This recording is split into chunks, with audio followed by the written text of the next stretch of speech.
Buen día, el día de hoy les vamos a presentar el caso clínico de miembro superior. Nuestro grupo está conformado por Manuel Arango, Carla Bastidas, Natalia Rojas, Diana Buccelli, Ángela Cabrera. Empezamos describiendo la historia clínica del paciente. Recibimos un adolescente con aspecto atlético debido a que practica natación desde los 4 años. Luce quejumbroso y álgido, además refiere que tiene mucho dolor de espalda. Le realizamos la anamnesis y se trata de Esteban Giraldo, paciente masculino de 18 años. Consulta por primera vez nuestro servicio por dolor en la región escapular derecha desde hace aproximadamente 6 meses con sensación de pesadez y de crujido que no le causaba ninguna molestia al mover su brazo izquierdo, pero este ha venido aumentando hace 2 meses limitando sus actividades deportivas. Uno de sus síntomas fue fiebre alta no cuantificada que se le asoció con una gripa. En los antecedentes personales vemos que se automedica tabletas de nimesulida desde hace 2 meses por el dolor de espalda, pero refiere que las toma cuando le duele y que ya no le surte efecto. Le realizamos un examen físico en donde encontramos los siguientes hallazgos. En el examen de cabeza tuvimos como resultados normoencéfalo, pupilas reactivas e isocóricas, mucosas húmedas y algo que nos llamó la atención fue la conjuntiva moderadamente pálida. En el examen cardiopulmonar encontramos ruidos cardíacos rítmicos regulares, se ausculta un sonido sugestivo de soplo mesosistólico en el foco pulmonar grado 2, campos pulmonares ventilados sin ruidos sobreagregados. En el examen osteomuscular hay limitaciones al iniciar la abducción y también en la rotación lateral del brazo izquierdo por dolor. Además, se nota una masa fija en la región escapular izquierda y ligero eritema. Los arcos de movilidad son disminuidos y hay sensación de chasquidos a la movilización pasiva y activa del brazo. Luego del examen físico solicitamos los paraclínicos en donde vemos radiografía simple de tórax anteroposterior y lateral, radiografía simple de hombro anteroposterior verdadera y lateral de la escápula y finalmente por las conjuntivas moderadamente pálidas le decidimos realizar un hemograma en donde encontramos hemoglobina de 11,2, hematocritos de 33,6, hemoglobina corpuscular media de 27, volumen corpuscular medio de 80, neutrófilos 60%, linfocitos 28, monocitos 5, eosínfilos 0,5% y basófilos 1%. Para poder entender mejor todo el caso clínico, vamos a describir la anatomía implicada. Anatomía de la escápula. La escápula es un hueso grande, plano y triangular, el cual tiene 3 ángulos, un ángulo lateral, uno superior y uno inferior. Tiene 3 bordes, un borde superior, uno lateral y uno medial. 2 superficies, una superficie costal y otra posterior. Tiene 3 procesos que son el acromion, la espina de la escápula y el proceso coracoides. El ángulo lateral de la escápula se encuentra limitado por la cavidad glenoidea, la cual se va a articular con la cabeza del húmero para formar la articulación glenohumeral. Inferior a la cavidad glenoidea se encuentra el tubérculo infraglenoideo y superior a la cavidad glenoidea se encuentra el tubérculo supraglenoideo. La superficie posterior de la escápula se divide mediante la espina de la escápula en la fosa supraespinosa y la fosa infraespinosa. El acromion es una proyección anterolateral de la espina de la escápula, la cual va a formar un arco sobre la articulación glenohumeral y se articula con la clavícula. La superficie costal de la escápula es prácticamente lisa, a diferencia de la superficie posterior. Está constituida en su totalidad por la fosa subescapular. Además, la superficie costal y los bordes de la escápula actúan como lugares de inserción de diferentes músculos. El borde superior está delimitado lateralmente por el proceso coracoides, el cual es una estructura con forma de gancho que se dirige en dirección anterolateral y va a estar delimitado por la escotadura supraescapular que se sitúa medial a la raíz del proceso coracoides. Anatomía del húmero extremo proximal. El extremo proximal del húmero está formado por la cabeza, el cuello anatómico, los tubérculos mayor y menor, el cuello quirúrgico y la mitad superior del cuerpo del húmero. La cabeza del húmero tiene una forma esférica, la cual se articula con la cavidad glenoidea de la escápula, que es mucho menor que ella. El cuello anatómico del húmero es muy corto y está formado por un estrechamiento que se encuentra distal a la cabeza del húmero. Los tubérculos mayor y menor son estructuras prominentes que están ubicadas en el extremo proximal del húmero. Además, sirven como lugar de inserción para los 4 músculos del manguito de los rotadores.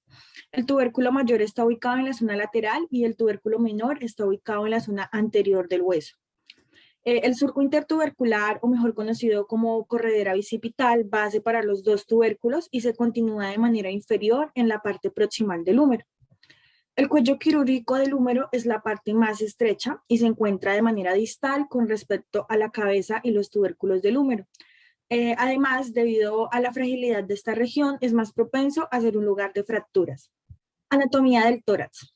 El tórax está formado por la cavidad torácica, su contenido y por la pared que lo rodea. Es la parte del tronco situada entre el cuello y el abdomen, tiene forma de cono con una abertura torácica superior, la cual permite la continuidad con el cuello, y una abertura torácica inferior, la cual está cerrada por el diafragma.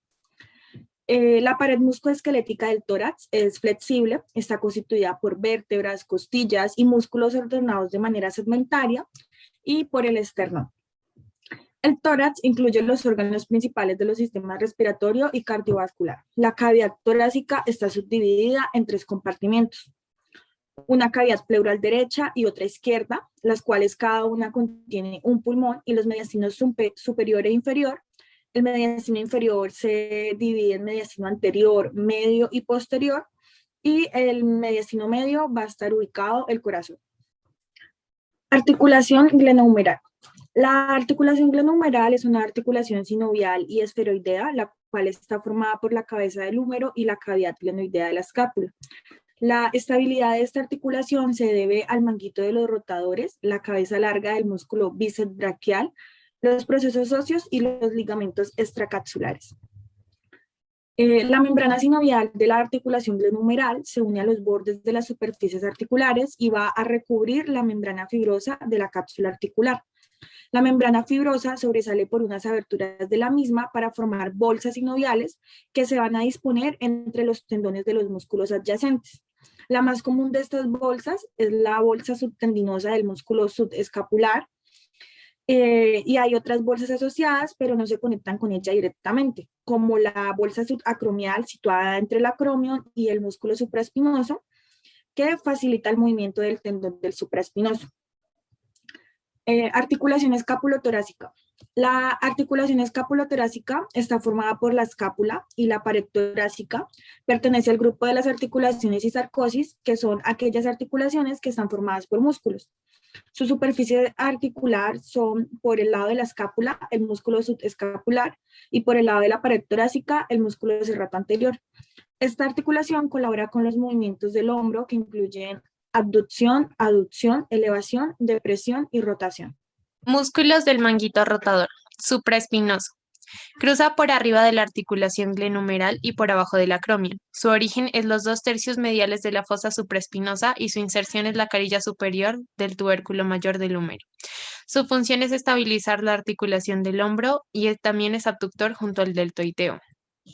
Músculo infraespinoso. Cruza por detrás de la articulación del húmero. Su origen es los 3/4 mediales de la fosa infraespinosa y su inserción está en la carilla media del tubérculo mayor del húmero. Y su función es rotar lateralmente el brazo. Músculo subescapular. Participa en la mayoría de la parte posterior de la axila, cruzando la cara anterior de la articulación del húmero. Su origen está en la cara costal de la escápula y su inserción está en el tubérculo menor del húmero. Músculo redondo menor. Su origen es los 2/3 superiores del campo elevado de la cara posterior a lo largo del borde lateral de la escápula, y su inserción está en la carilla inferior del tubérculo mayor del húmero. Extiende y rota lateralmente el brazo. Músculo bíceps braquial. Tiene 2 orígenes. Su cabeza longa se origina en el tubérculo supraglenoideo de la escápula y su cabeza breve en la parte lateral del ápex del proceso coracoideo de la escápula. Su inserción se encuentra en la parte posterior de la tuberosidad del radio y por intermedio de la aponeurosis bicipital, en la fascia del antebrazo, y el tendón de la cabeza longa desciende por el surco intertubercular del húmero, donde está cubierto por el ligamento humeral transverso. Su acción es flexión y supinación del antebrazo y flexor del brazo con su cabeza breve. Músculo deltoides. Se origina en el tercio lateral del borde anterior y cara superior de la clavícula, en el ápex y borde lateral del acromion y en la espina de la escápula. Se inserta en la tuberosidad deltoidea del húmero. Este músculo flexiona y rota medialmente el brazo, abduce el brazo más allá de los 15 grados realizados por el supraespinoso y también extiende y rota lateralmente el brazo. Pectoral menor. Se origina en la tercera, cuarta y quinta costilla. Se inserta en el proceso coracoideo de la escápula y su acción es descender la escápula, protector de la escápula y también la rota inferiormente. Músculo trapecio. Su origen está en el tercio medial de la línea superior de la nuca y protuberancia occipital externa, el ligamento nucal y los procesos espinosos de la séptima vértebra cervical y las 12 vértebras torácicas. Se inserta en el tercio lateral de la clavícula, acromion y espina de la escápula, y su acción es rotar superiormente y elevar la escápula. También es depresor, rotador y retrae también la escápula. Músculo elevador de la escápula. Se origina en los tubérculos posteriores de los procesos transversos de las vértebras cervicales 1 a la 4 y se inserta en el ángulo superior del borde medial de la escápula. Su acción es elevar y rotar inferiormente la escápula y también el retractor y fijador de esta. Músculo dorsal ancho. Se origina en los procesos espinosos de las últimas vértebras torácicas, en la fascia toracolumbar, en los procesos espinosos de las vértebras lumbares y sacras, en la cara externa de las costillas 9 a la 12 y en la cara dorsal del ángulo inferior de la escápula. Se inserta en el surco intertubercular por detrás y medialmente al pectoral mayor y aduce y extiende y rota medialmente el brazo. Hallazgos clínicos, anatomía. Las conjuntivas moderadamente pálidas resultan por una disminución del riego sanguíneo a la piel. Otra de sus causas puede ser una reducción de la cantidad de glóbulos rojos que puede diagnosticar anemia. El soplo mesosistólico en el foco pulmonar grado 2-4 lo clasificamos como inocente. Se presenta en la raíz de las arterias pulmonar y aorta, pero con énfasis en la arteria pulmonar. En sístole se produce un sonido agudo que se puede distinguir en el latido cardíaco, al no circular correctamente el flujo sanguíneo del corazón. Estos soplos inician con un intervalo breve después del primer ruido, terminan antes del segundo ruido y alcanzan su máxima intensidad en el lado derecho del esternón en el segundo espacio intercostal. La disociación escapulotorácica es una lesión producida por la separación traumática de la escápula de la pared posterior del tórax, en este caso en el lado izquierdo, en donde hay lesiones con complicaciones a nivel neurovascular y musculoesqueléticas secundarias. Se puede dar una lesión completa o parcial del plexo braquial.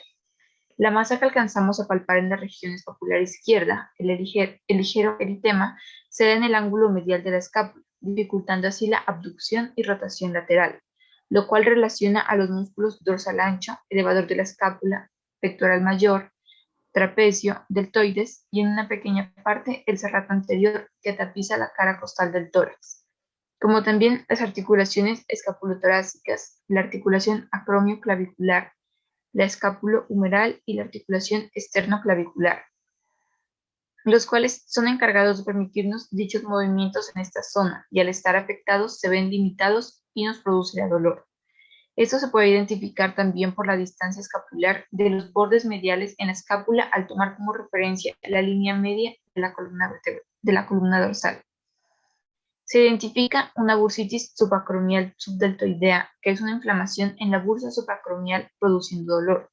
Esto se da por la alteración del correcto funcionamiento y movilidad en el hombro, en este caso por la disociación traumática escapulotorácica. Esta bursitis se relaciona con el acromio, los ligamentos acromioclaviculares, el tendón del músculo supraespinoso y el manguito de los rotadores. La tendinitis de bíceps braquial es una inflamación en la porción larga del tendón del bíceps, que produce debilidad de movimiento, flexión y supinación del antebrazo por el uso excesivo del bíceps braquial y del manguito de los rotadores. Antes de comenzar a describir el ciclo cardíaco, debemos identificar la anatomía y dividir el corazón en un derecho e izquierdo. El corazón derecho consta de una aurícula en la parte superior, llega la sangre venosa de todo el corazón a través de las venas cavas. La aurícula se comunica con el ventrículo derecho a través de una valva, la tricúspide. Cuando el corazón se contrae, la sangre sale del corazón y a través de la valva pulmonar pasa a la arteria pulmonar y esta la lleva a los pulmones para que se oxigene. En el corazón izquierdo, en la parte superior, se encuentra la aurícula izquierda, en la que desembocan 4 venas pulmonares responsables de llevar la sangre oxigenada desde los pulmones hasta el corazón. La aurícula se comunica con el ventrículo a través de una valva mitral. Y cuando se produce la sístole, la sangre pasa del ventrículo a la arteria aorta a través de la valva aórtica y es distribuida por todo el organismo. El ciclo cardíaco se divide en dos fases. La sístole es el periodo de contracción del corazón en donde se bombea la sangre hacia el organismo. La diástole es el periodo de relajación que permite al corazón recibir la sangre. Comenzamos explicando el ciclo en sístole auricular con la fase de llenado pasivo. En esta fase, las aurículas se llenan de sangre provenientes de las venas cava superior e inferior y las venas pulmonares, es decir, que la presión de las aurículas va a superar al de los ventrículos, por lo que las valvas auriculoventriculares, que son la mitral y tricuspidia, se van a abrir gracias a la relajación de los músculos papilares y las cuerdas tendinosas que se anclan a estos. Así, fluye la sangre de las aurículas hacia los ventrículos. Seguimos con la fase de llenado activo. Las aurículas se contraen por la señal del nódulo sinusal hacia el miocardio de las aurículas, que es la parte muscular del corazón, permitiendo el vaciado completo de las aurículas. Seguidamente se encuentra la contracción isovolumétrica, los ventrículos completamente cargados de sangre, y aquí la presión de los ventrículos supera la de las aurículas y por esto las válvulas auriculoventriculares se cierran debido a la contracción de los músculos papilares y cuerdas tendinosas. La fase de llenado activo, las aurículas se contraen por la señal del nódulo sinusal hacia el miocardio de las aurículas, que es la parte muscular del corazón, permitiendo el vaciado completo de las aurículas. Seguimos con la contracción isovolumétrica. Los ventrículos completamente cargados de sangre y aquí la presión de los ventrículos supera la de las aurículas. Y por esto las válvulas auriculoventriculares se cierran debido a la contracción de los músculos papilares y cuerdas tendinosas. Así se evita el reflujo de la sangre de los ventrículos hacia las aurículas. El cierre de estas valvas produce el primer ruido cardíaco por el choque de las cúspides de las valvas. Continuamos con la eyección. Los ventrículos se contraen completamente por la señal que envía el nódulo auriculoventricular hacia el haz de His y luego hacia las fibras de Purkinje en sus ramas izquierda y derecha, que seguidamente llegan al miocardio de los ventrículos. Esto produce que la presión de los ventrículos supere la de las arterias. Por ende, las válvulas sigmoideas, que son la pulmonar y aórtica, se abran y la sangre sea bombeada al resto del organismo. Finalmente, tenemos la relajación isovolumétrica. El corazón se relaja para prepararse a recibir sangre. En este momento, las arterias están repletas de sangre. Por ende, la presión de las arterias es mayor a la de los ventrículos. Entonces, la sangre intenta regresar al corazón, pero las válvulas sigmoideas no lo permiten ya que se cierran. Así es como se produce el segundo ruido cardíaco. Ahora les vamos a presentar 3 posibles diagnósticos.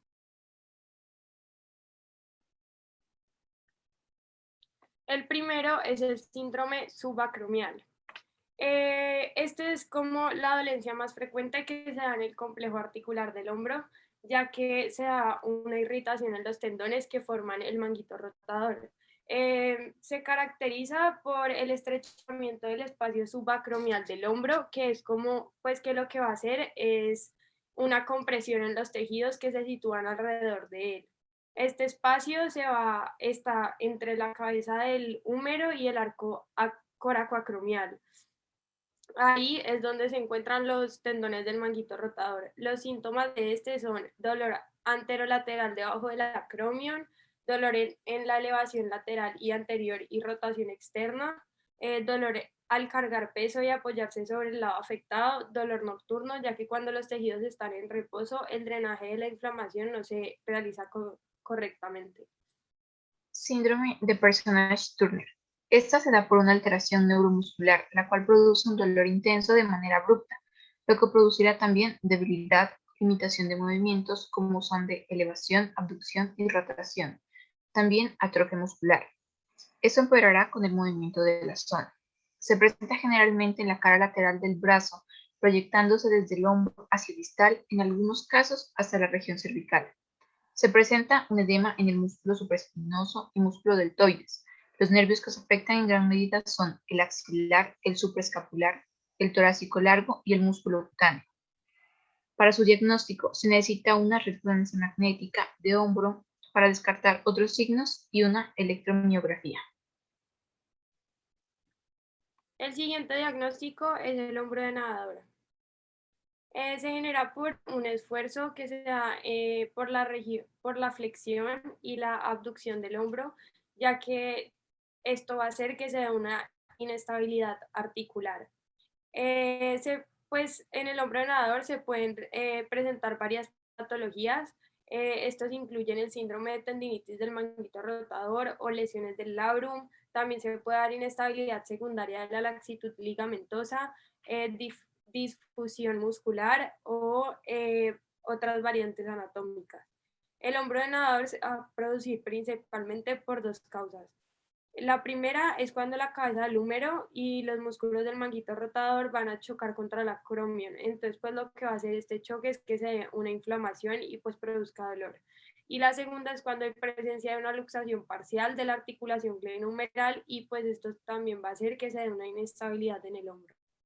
Después de analizar el examen físico, anamnesis, radiografías y los paraclínicos, llegamos a la conclusión de que Esteban Giraldo presenta disociación escapulotorácica, bursitis subacromial y subdeltoidea, anemia, hombro de nadador, es decir, tendinitis de los músculos del manguito rotador y tendinitis del bíceps braquial, y además un soplo cardíaco mesosistólico en el foco pulmonar grado 2 de 4. Se conoce que en la disociación escapulotorácica, la escápula se desprende del tórax por una fuerza de tracción masiva. En el caso de Esteban, podría ser por la natación o por el levantamiento de pesas. Es por eso que en el examen físico, al momento de realizar la abducción del brazo, se palpa una masa fija que corresponde al ángulo medial de la escápula y también esta lesión dificulta la rotación lateral y abducción por la abulsión de los músculos deltoideo, pectoral menor, elevador de la escápula, dorsal ancho y trapecio. Esto nos lleva a confirmar el diagnóstico, ya que Esteban presentaba dolor al iniciar la abducción y rotación lateral del brazo. Como los arcos de movilidad del paciente son reducidos y practica natación desde los 4 años, consideramos la posibilidad de que padezca hombro de nadador que incluye tendinitis del músculo braquial, del manguito rotador y bursitis. En el caso de la tendinitis de los músculos del manguito rotador, la causa o consecuencia puede ser la bursitis de las bolsas subacromial y subdeltoidea, que genera dolor en la abducción y en las rotaciones del miembro superior. Junto a estos padecimientos se une la tendinitis del bíceps braquial, en la que igualmente hay presencia de problemas a la hora de mover el hombro, ya que la porción larga del tendón del bíceps ayuda a sostener el hombro. Esteban igualmente presenta un soplo inocente o no patológico, debido a que carece de sintomatología, disnea, síncope y angina de pecho. Además requiere de estudios para descartar complicaciones como estenosis de la válvula pulmonar, y esto se hace a través de un electrocardiograma y un ecocardiograma. También tiene anemia grado 1, normocítica, ya que los valores de la hemoglobina están de 11,2. Presenta conjuntivas pálidas y también un volumen corpuscular medio normal de 80. En este caso solo se recomienda tener una buena dieta. Radiografías. La primera radiografía podemos observar la clavícula y el ápex del corazón, es decir, es una anteroposterior. En la radiografía B es una lateral del tórax, ya que podemos observar los cuerpos vertebrales y también el corazón hacia anterior. La radiografía C es una posteroanterior, ya que podemos observar la espina de la escápula y la escápula. Y la radiografía D también es una posteroanterior, ya que también podemos observar la escápula. En cuanto al tratamiento que sugerimos para Esteban, se siguen los siguientes puntos. Primero, reposo, y se puede sugerir el uso de cabestrillo para inmovilizar el brazo. Termoterapia y fisioterapia, antiinflamatorio y analgésico como naproxeno. Y finalmente, inyección de corticosteroides como la prednisona en caso de que lo anterior no dé resultado. Además, se solicita interconsulta con ortopedia, cardiología y trauma, quienes determinan el manejo correcto del soplo y cirugía con el objetivo de crear más espacio en el manguito rotador. Conclusiones. Primero, el sobreesfuerzo de un deporte determinado puede ser negativo si no se realiza con precaución. Puede llevar a daños de nervios o músculos, ocasionando graves dolores o complicaciones más graves. Es por esto que debemos saber las estructuras relacionadas con otras, para tener un panorama más claro de lo que le está sucediendo al paciente. Segundo, Es importante recalcar que para todos los casos hay que tener muy en cuenta cada síntoma y signo que presenta el paciente, debido a que el más mínimo detalle que se deje pasar por alto puede generarnos una idea incorrecta de lo que presenta el mismo. Estos casos nos aportan a nuestra formación como profesionales, enriquecen nuestro aprendizaje y nos hace sentir cada vez más cerca de los profesionales que queremos ser.